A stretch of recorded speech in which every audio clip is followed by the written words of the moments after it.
बरान रहमत में आप सभी को खुश आमदीद। जी गुलजार साहब, यहाँ पर हम सबरोसों के जो पराठे हैं वो भी तैयार कर रहे हैं, साथ में कढ़ाई जो है वो बन रही है, साथ में 2 किस्म के ड्रिंक्स जो हैं वो तैयार कर रहे हैं।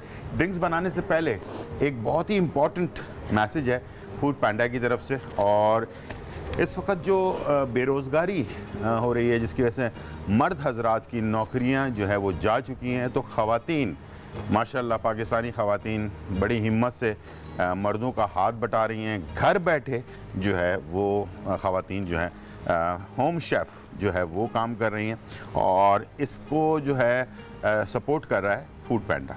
और फूड पैंडा जो है इस वक्त तकरीबन अपने आप को रजिस्टर्ड करवा कर होम शेफ़ बन रही हैं, और इसमें 50,000 से ज़्यादा कमाने का मौका मिल रहा है। फूड पैंडा जो है मुल्क भर में 18 से ज़्यादा शहरों में जो है 1000 होम शेफ्स जो हैं तकरीबन 2 लाख ऑर्डर्स जो हैं वो पूरा कर रही हैं और इसके साथ मुकम्मल कर रही हैं।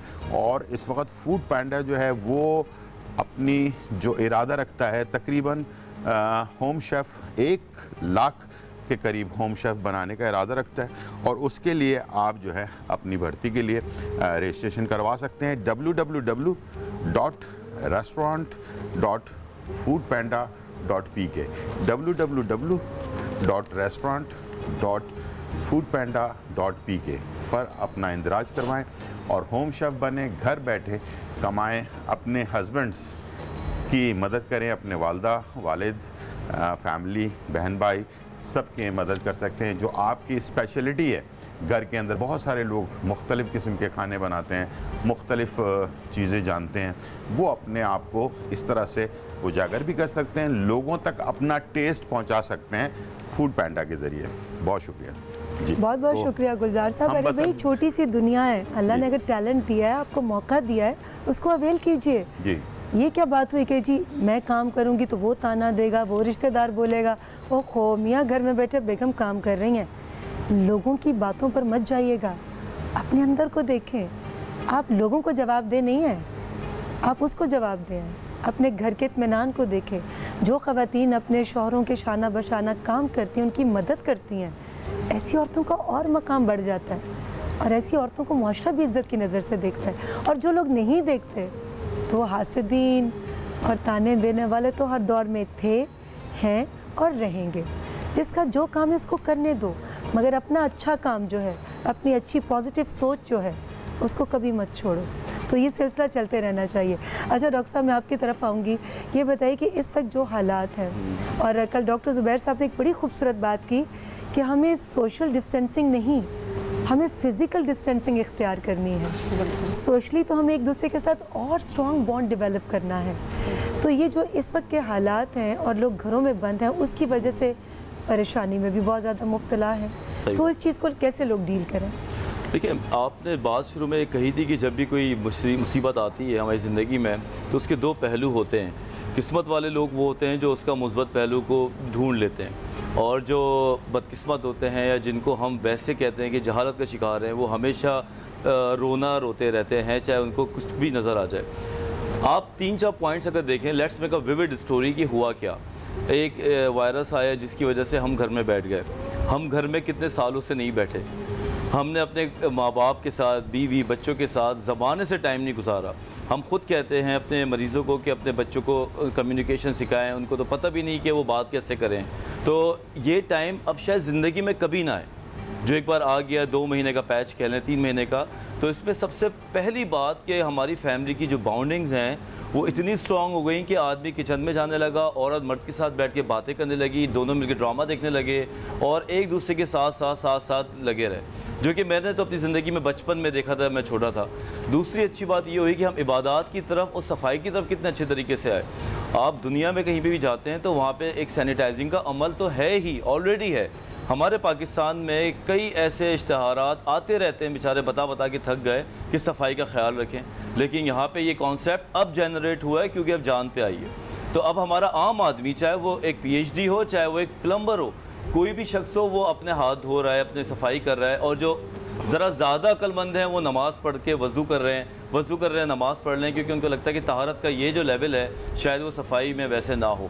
तीसरी अच्छी बात ये मैंने देखी है कि जो रियल बॉन्डिंग्स थे, जो पहले हम दोस्ती यारी वाले लोग थे, जो मैं हूँ ना तुम्हारे लिए, या एक ज़ाहिरी दोस्ती थी, ज़ाहिरी मोहब्बतें थी, वो ख़त्म हुई और रियल सोशल मीडिया की मोहब्बत हो गई। एक ही घर के अंदर, एक ही कमरे में, एक ही टेबल पर एक दूसरे से बात नहीं करे, मैसेज के जरिए बता रहे हैं यार मुझे भूख नहीं लगी, खाना खा लो, नहीं तुम खा लो, मैं बाद में खा लूँगा। बिल्कुल, और ऐसा है, ये ऐसा भी हो रहा है। बहुत फ़र्क आया है। लोगों ने अपने आपस के रियल रिश्तेदारों को, रियल जो मोहब्बत करने वाला, उनको पा लिया।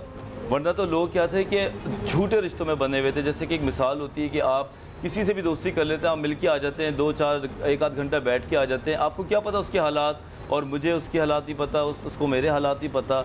लेकिन जब हम उन लोगों से मिलते हैं जब रियल दुख समझते हैं, रियल मेरे मसले उसको पता है, तो फिर मोहब्बत बढ़ती है। तो ये चीज़ें आ रही हैं और इंशाल्लाह ताला हमने न्यू रिफ्लेक्सेस बना लिए हैं, लोगों ने जीना सीख लिया है। और कोरोना तो चला जाएगा, लेकिन कुछ हमें दे के जाएगा ज़रूरी है। और जिन्होंने सीखा है वो बहुत खुशबख्त हैं। और ईद भी आ रही है, ईद पर सॉरी, ईद पर अपने उन रिश्तेदारों को, अपने उन अजीज़ों को, अपने उन दोस्तों को जो शायद आप जैसे साहिबी हैसियत ना हो, अपने ड्राइंग रूम की खूबसूरती को बचाने के लिए उनको अब बुलाने से कई दफ़ा थोड़ा अवॉइड करते हैं कि यार ड्राइंग रूम में आएंगे, जूते पहन कर आएंगे, हमारे सोफ़े ख़राब हो जाएंगे। ये सारी चीज़ें यहीं रह जाएंगी। वो जो दोस्त आएंगे, वो जो बैठकर रोटी खाएंगे आपके साथ, जो आपके साथ गपशप लगाएंगे, ये यादें, ये मोहब्बतें सारी ज़िंदगी साथ रहेंगी और यही काम आएंगी। और खाने की बात, और मैं गुलजार साहब की तरफ ना हूँ, ये कैसे मुमकिन? जी बिल्कुल। अच्छा, ये हमने सबरोसों के पराठे जो हैं मज़ेदार से हमने तैयार कर लिए हैं और इसे हम कढ़ाई के साथ इस्तेमाल करेंगे। और इसके साथ जो है हमारे पास ड्रिंक के अंदर टैंग जो है ये मौजूद है, जिसका कहना ये है कि इस वक्त इम्यून सिस्टम दुरुस्त होना बहुत ज़रूरी है लोगों का, और उसके लिए जो है टैंग में विटामिन सी होता है, और इसको जो है ये इस वक्त जो गर्मी की शिद्दत है इसको प्यास से बचाता है, बच्चों को और बड़ों को, दोनों को। तो दोनों के लिए बेहतरीन है। और इसके साथ साथ करशी जामे शीरी जो आपके असली जड़ी बूटियों से बना हुआ है, और ये भी आपके पूरे दिन की जो एनर्जी आप लॉस करते हैं उसको आपको रिकवर करता है और आपको रिफ़्रेश करता है। साथ में ऑलपर्स दूध जो आपके पैक में मौजूद है, ताकि आपको बैक्टीरिया से, मुख्तलिफ़ किस्म के जरासीम से बचा सके, और ये आपको बेहतरीन एनर्जी भी दे सके पूरे दिन की। तो ये आप इसको ज़रूर तैयार करें इफ्तार में, सहर में, और इसे अपनी ज़िंदगी का हिस्सा बनाएं। तो ये ऑरेंज और पिंक कलर की दोनों मेरे फेवरेट कलर्स। मुझे तो अल्लाह ताला के बनाए हुए तमाम रंग प्यारे लगते हैं। जी बिल्कुल ऐसे। क्योंकि जैसे तमाम इंसान एक दूसरे से मुख्तलिफ हैं और सब के सब बहुत खूबसूरत हैं, क्योंकि वो ख़ास हैं, उन जैसा कोई नहीं है दूसरा। बिल्कुल ऐसे। इसीलिए अपने आप को हमेशा ख़ास समझिए। आप मत समझिए आपके जैसा ढूंढे पूरी दुनिया में कोई है, आप जैसा कोई भी नहीं, इसलिए यू आर वेरी स्पेशल। तो आपने ये जो स्पेशल चीज़ें बनाई हैं, एक ऑरेंज ड्रिंक हो गई, एक हमारी जामे शीरीन की हो गई, और खाने में कढ़ाई जो है वो तैयार हो रही है फाइनली। और इसे जब हम भून लेंगे उसके बाद हमने इसमें कुटी हुई काली मिर्च और गरम मसाला सिर्फ ऐड करना है। मसालों में सिर्फ 2 मसाले इस्तेमाल कर रहे हैं, लेकिन उसको शुरू में आप ना डालें, उसको आखिर में हम इस्तेमाल करेंगे। जी बिल्कुल, मैं आपकी तरफ आती हूँ, आप जब ये दम हो जाए ताकि तमाम देखने वाले देख सकें कि आखिरी जो शक्ल है वो कैसी खूबसूरत है। जी डॉक्टर फराह, खूबसूरती की बात है, चांद जैसा बनना चाहती हैं, चांद जैसा दिखना चाहती हैं ख़वातीन, इस हवाले से और कोई ऐसी ख़ास रेमेडी जो आप बताना चाहें? बिल्कुल, मैंने एक तो ये आपको बता दिया आप कलर कैसे फेयर कर सकते हैं। दूसरा, हम एंजाइटी की और टेंशन की, स्ट्रेस की बात कर रहे थे। अगर आप रात को सुकून से नहीं सोते हैं, आपको नींद नहीं आती, वसवसे तंग करते हैं, किसी की गाड़ी, किसी का पैसा, किसी के कपड़े, किसी की खूबसूरती तंग करती है, और ये बात हकीकत है। सिर्फ इसलिए नहीं है कि ये हर इंसान में एक फितरी अमल है कि वो बजाय इस चीज़ को कि अल्लाह से दुआ करे, अल्लाह के करीब जाए, उस चीज़ों से हसद करता है, फिर वो खुद बीमार होता है, वो अपना नुकसान करता है। तो अगर आपको किसी भी किस्म की टेंशन है, पढ़ाई की टेंशन है, बाकी सारी बातें तो अपने साथ हैं, बेरोज़गार हो रहे हैं, लोगों को रात को नींद नहीं आती, तो उसके लिए अर्जेंटम होम्योपैथिक ड्रॉप्स हैं, अर्जेंटम और एकोनाइट। अर्जेंटम 5 ड्रॉप्स, एकोनाइट 5 ड्रॉप्स आपने रात को पानी में ऐड करके पिएंगे। इंशाल्लाह आपका जो नर्व सिस्टम है वो बेहतर होगा, आपको रिलैक्स मिलेगा, आपको सुकून की नींद आएगी। तो ये मैं बताना चाह रही थी। अगर हमारे पास टाइम होगा तो कल हमारा हर्बल शैम्पू बनाना रह गया था, तो मैं वो बता दूंगी। बता दीजिए जल्दी हमारे पास से, मैं टाइम, डॉक्टर ठीक है। साहब की तरफ अच्छा, आऊंगी। क्योंकि मैंने आपको ऑयल बनाना बता दिया था, जो कि उसके बाद हमने आपको बताया था कि हर्बल शैम्पू घर पे कैसे बना सकते हैं।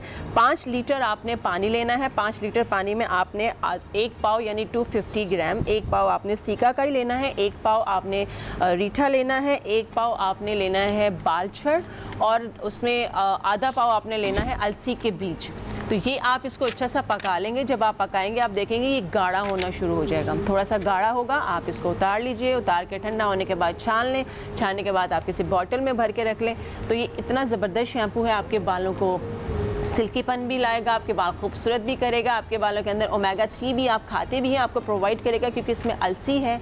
बालछड़ इसमें ऐड किया है, आपके बालों का जो कलर है उसको मेंटेन करेगा। हम जो डाई करते हैं और कलर को मेंटेन करवाते हैं, तो ये आपके बालों के कलर को मेंटेन करेगा। बालछड़ को बिल्ली रॉड भी कहते हैं, बिल्लियाँ बहुत आती हैं इसकी खुशबू से।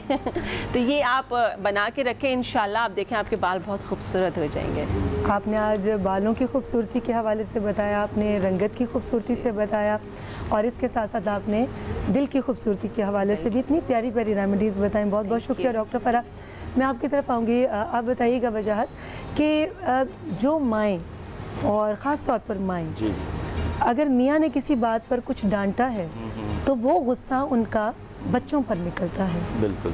बच्चों पर उसके क्या असरात मुरतब होते हैं? जब भी हम किसी मियाँ भी ने, तौर पर- सास ने, ननद ने, हाँ, किसी की बात से बिल्कुल। जो भी, अगर वो अपने अंदर दबा गई, जो बहुत अच्छी बात है, आगे से जवाब नहीं देना, बात बढ़ती है, तो अगर वो चुप कर गई तो अपने से ज़्यादा जो कमज़ोर हो उस पर गुस्सा निकलता है। वो मुलाजिम भी हो सकते हैं, आपके घर में काम करने वाले।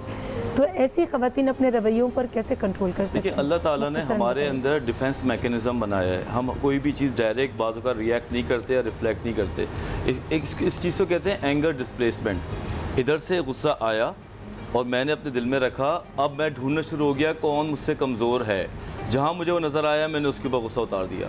अब एक औरत को अगर वो बेचारी काम काज भी करती है, ख़ास तौर पे मैं उन माओं के, उन ख़वातीन की तो बहुत ही साइड लेता हूँ जो घर में काम करते हैं, जो थैंकलेस बग़ैर तनख्वाह वाला काम होता है। तो जब कोई शौहर, जब वो अच्छा काम करती हैं तो वो तारीफ़ नहीं इतना करते या अप्रिशिएट इतना नहीं करता जितना करना चाहिए बग़ैर कंजूसी के। लेकिन अगर कोई गलती हो जाती है तो फिर कंजूसी नहीं करते हो, फिर वो ज़्यादा से ज़्यादा बात सुनाते हैं या बदतमीज़ी करते हैं।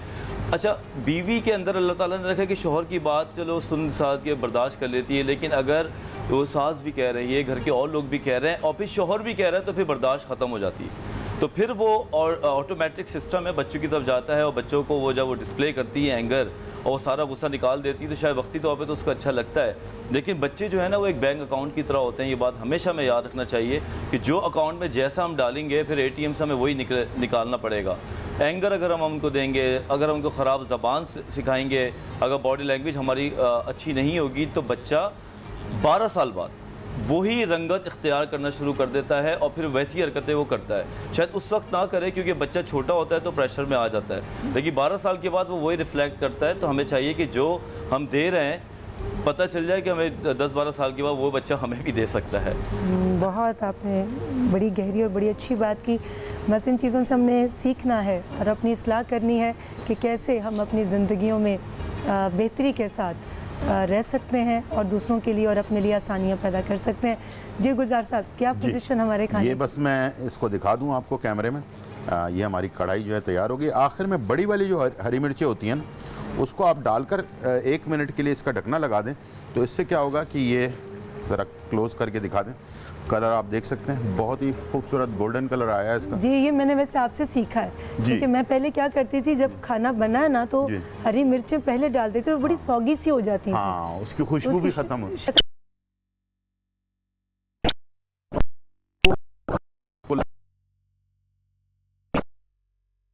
आपके खाने के अंदर।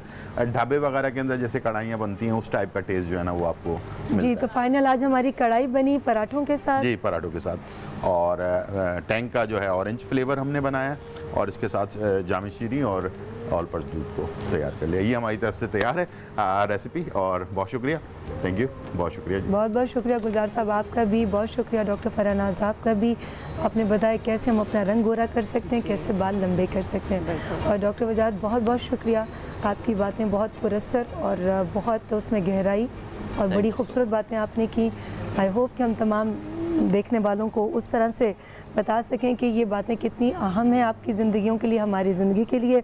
एक खूबसूरत सी बात के साथ हम लेंगे ब्रेक और ब्रेक से वापस आएंगे तो हमारी ट्रांसमिशन जारी और हमारी सेलिब्रिटी लाउंज में आज की जो शख्सियात हैं वो भी बहुत ख़ास हैं, एक नहीं दो हैं, इसलिए बहुत ख़ास हैं। शायद मुझे पता चला वो अपने बेटर हाफ के साथ आ रही हैं, लेकिन देखते हैं कि वो अकेली आ रही हैं या उनके साथ उनके शौहर भी हैं, मगर बहुत ख़ास हैं, बहुत अच्छा बोलती हैं और बड़ी दबंग किस्म की खातून हैं। उनसे मुलाकात होगी इस छोटे से ब्रेक के बाद, मगर उससे पहले एक अच्छी सी प्यारी सी बात।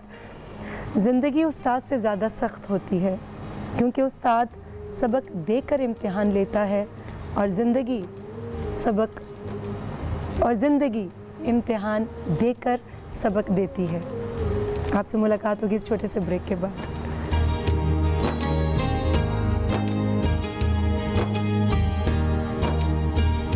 एंटरटेनमेंट पर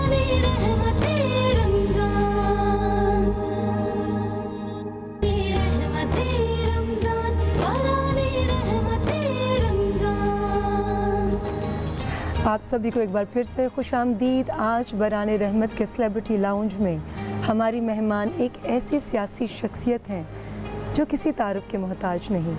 मुल्क की सियासत और बिलखसूस सूबा सिंध की सियासत में उनका एक अहम किरदार रहा है और बल्कि है भी। सिंध असम्बली में डिप्टी स्पीकर की हैसियत से ये अपनी ज़िम्मेदारियाँ बाखूबी अदा करती रहीं।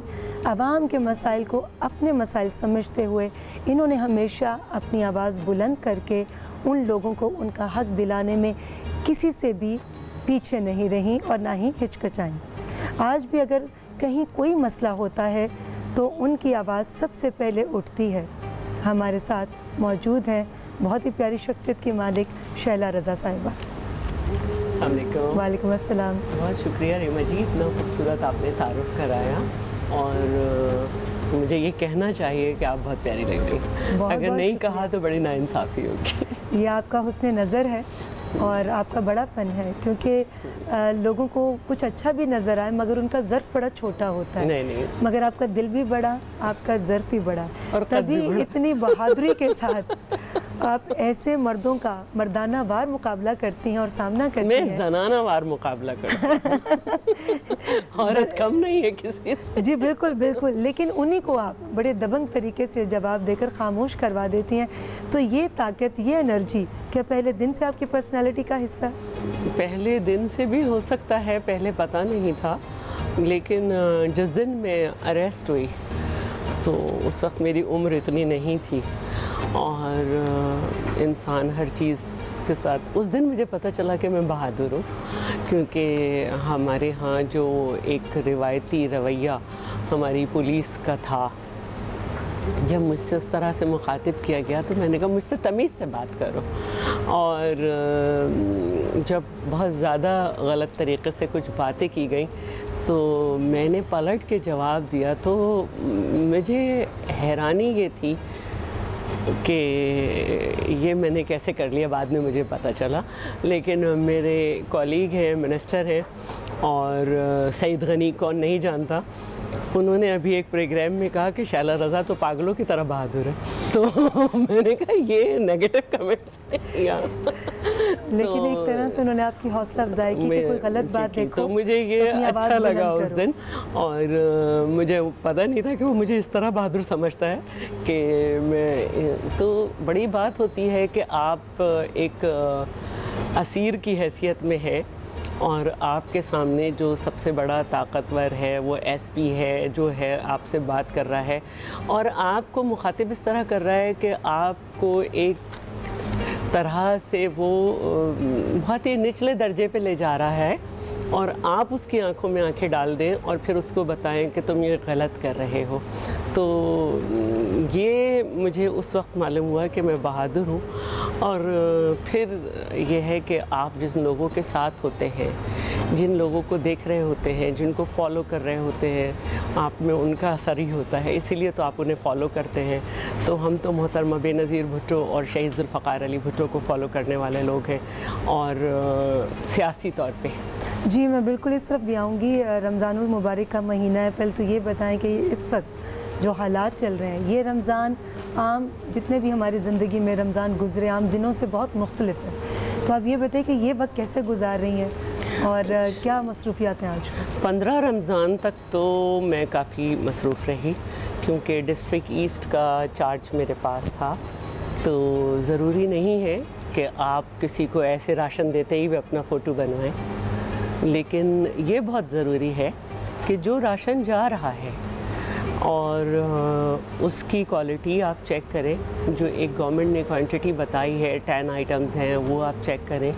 और उस वक्त जब वो डिस्ट्रीब्यूट हो रहा है तो आप ये देखें कि सोशल डिस्टेंसिंग, ये बहुत मसला था मेरे लिए, बहुत ज़्यादा मसला था। और मेरे साथ जो 2 एसी थे वो काफ़ी छोटे हैं, एक खातून है लड़की और एक लड़का, वो दोनों छोटे हैं, लेकिन माशाल्लाह बहुत ज़्यादा उन्होंने हैंडल किया।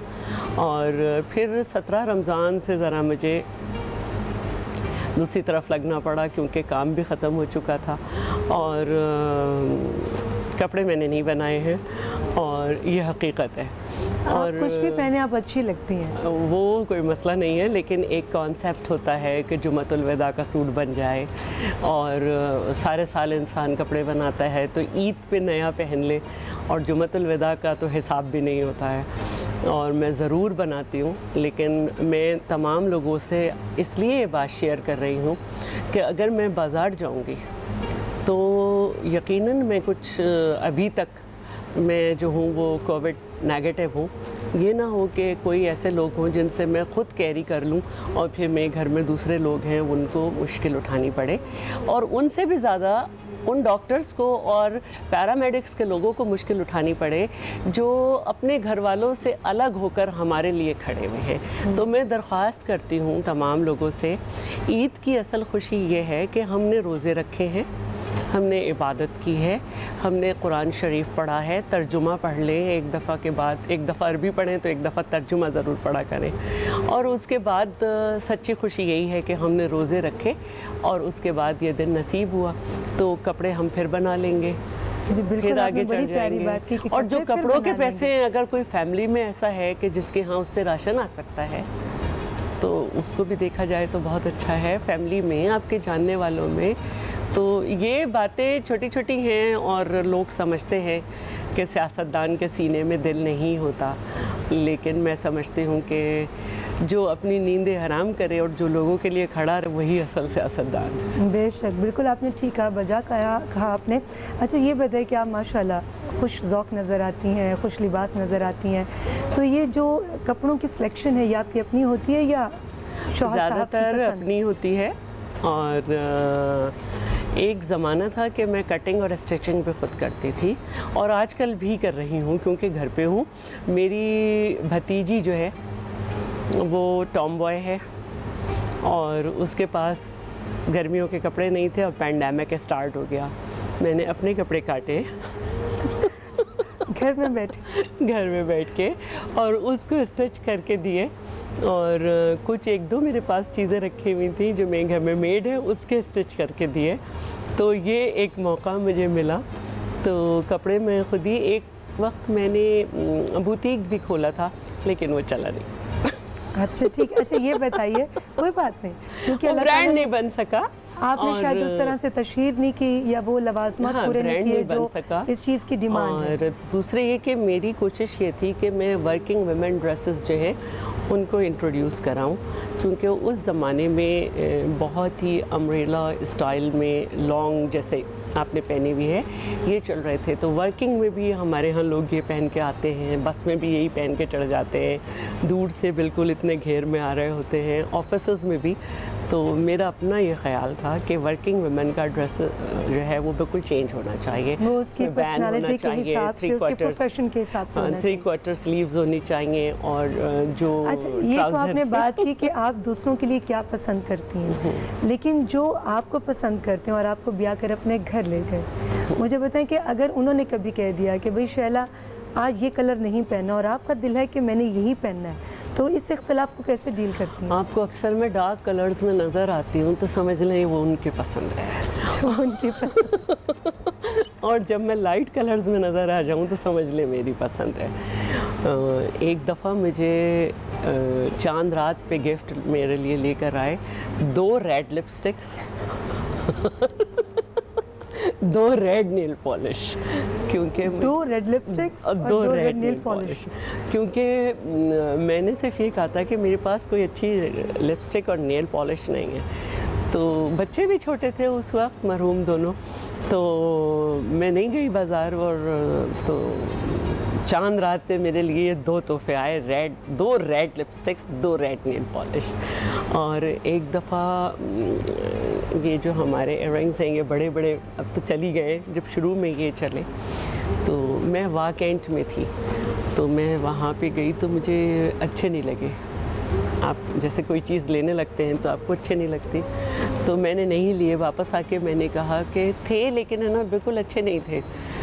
थोड़ी देर में जो मैं रिजेक्ट करके आई थी वही चीज़ें मेरे लिए आ गई वो लेकर आ गए और फिर आपने पहनी। अच्छा, मैं थोड़ा और पीछे की तरफ जाऊंगी। आपकी बहुत छोटी उम्र में शादी हुई, तो ये बताइए कि शादी से पहले आपने इनको देखा था? और जब सास आई, क्योंकि आज हमारा टॉपिक भी था बल्कि है भरम, और भरम में हमारा ये तभी हम जो हमारे डॉक्टर वजाहत साहब से गुफ्तगू कर रहे थे और डॉक्टर फरहान नाज से, कि हर एक का दिल करता है, हर सास का, हर माँ का, कि मैं अपने बेटे के लिए चांद सी बहू लेकर आऊँ। तो जब आपको लेकर गया और छोटी उम्र में शादी हुई, तो उस वक्त क्या घर में इख्तलाफ किया कि अभी मुझे शादी नहीं करनी, रेजिस्ट किया आपने? मेरी छोटी उम्र नहीं थी, ये पहली दफ़ा कोई औरत कहेगी ये वाकई खातून पहली बार कह रही हैं। मास्टर्स फाइनल था मेरा, और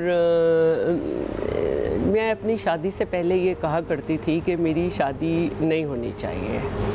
एक तो मैं जो समझती हूँ वो कह देती हूँ, और इसके अलावा ये कि मैं खासी मतलब अब घर में हर तरह के बच्चे होते हैं ना, मैं खासी ये कहना चाहिए दबंग टाइप थी आप? दबंग थी, मुझे काम नहीं करना। और मेरी 2 बहनें, एक छोटी और एक सबसे बड़ी बहन है, उसके बाद 2 भाई हैं, फिर मेरा नंबर है। तो घर में आपका चौथा नंबर हो तो वैसे भी कोई इज्जत नहीं होती है तो मैंने ना कभी काम नहीं किया। मारू जानू, ये आपके लिए नहीं कह रहे, मेरी जो तीसरे नंबर की बहन है वो हमेशा ये कहती है कि पहली बेटी और लास्ट वाली, बीच वाली जो होती है ना, उनको माँ बाप फॉर ग्रांटेड ले लेते हैं। तो मैंने ना काम नहीं करना, मुझे तो लगता है कि पिटाइयाँ भी बीच वाले ज्यादा लाडले होते हैं। हाँ, इस पे मेरी पिटाइयाँ भी हुई, और मेरे अच्छा, बारे पहली में पिटाई कब हुई शाला जी? बहुत हुई, अब क्या बताऊँ नहीं, वो पहली वाली कोई एक पिटाई जो याद हो कि अम्मी ने मुझे इस गलती की वजह से ये पिटाई याद की? है कि मोहल्ले में हमारी दोस्त वगैरह थी, उनके भाई ने बाइक ली, तो उसने अपनी बहन को भी बिठाया, मुझे भी बिठाया, हम सबको बिठाया, और उसके बाद बाइक चलाई तो उसका भी नया नया शौक़ था, हम सब गिर पड़े। तो जब मैं घर आई तो अम्मी ने मेरी पिटाई की कि बाइक पर बैठने की वजह से पिटाई। क्यों बैठी? तुम्हारे अब्बा के पास भी तो बाइक है ना बिल्कुल सही काम माने। तो फिर क्या उसके बाद एहसास हुआ कि जो माँ बाप ने नहीं, कहा उस वक्त इतनी छोटी थी कि वो जो घुटने उठने छिले थे उसी में ही लगी रही, पिटाई भी हो गई और घुटने वगैरह भी छिले थे। अच्छा, कौन सी ऐसी शरारत जो आज भी याद आती है तो चेहरे पर मुस्कुराहट आ जाती है? बहुत सारी है, क्योंकि मैंने कहा ना कि मेरी ये जो हरकतें थी इससे मेरे ख़ानदान की ख़वातीन बुज़ुर्ग का ख्याल था कि मेरा घर तो बसेगा नहीं और मेरा शौहर मुझे छोड़ देगा, सास जो है वो मुझे छोड़ देगी, और इससे कौन शादी करे, वही होगा जो बेचारा कर लेगा। एक निकल आया दिल वाला, और 28 साल हो गए माशाल्लाह मेरी शादी को, और हम बहुत सारी चीज़ों पे लड़े। और मनाने में पहल कौन करता है? अक्सर ऐसा होता है कि हमें ये नहीं पता चलता कि हम लड़े क्यों थे, और ये बड़ी खास बात है कि बैठे भी लड़ाई नहीं चलता कि लड़ाई किस वजह से हुई। हाँ, बैठे बैठे भी हो जाती है। खैर मैं मना लेती हूँ क्योंकि फिर मुझे वो माहौल पसंद नहीं है। अब जो है ना, मैं कम से कम कह सकते हैं कि 4 साढ़े 4 साल से मैंने कहा है कि भाई अब अब दोनों बूढ़े हो गए। आपको लगता नहीं कि ऐसा होता है कि जब आपके अंदर रियलाइजेशन हो और आप ऐसी बातें भूलने के आदी हो कि कड़वी बातें याद ही नहीं रखनी? हाँ, मतलब जब मैंने एक शादी हुई है जिसमें मेरी बहुत ज़्यादा मेरी मर्ज़ी शामिल है, और अब्बा ने चलते वक्त रिवायती अब्बा ने कह दिया था मरहूम कि मैं तुम्हें जितना पढ़ा लिखा सकता था मैंने पढ़ा लिखा दिया, ये ना हो कि रोज़ झगड़े हो तो तुम मेरे पास आओ।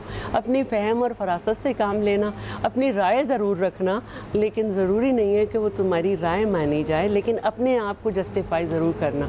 और लेकिन जिस दिन तुम्हारे किरदार पे बात आए और तुम्हारे ऊपर हाथ उठे उस दिन ये घर खुला हुआ है। तो जब मैंने देखा कोई रास्ता ही नहीं है तो मैंने अपने आप को बेहतर किया।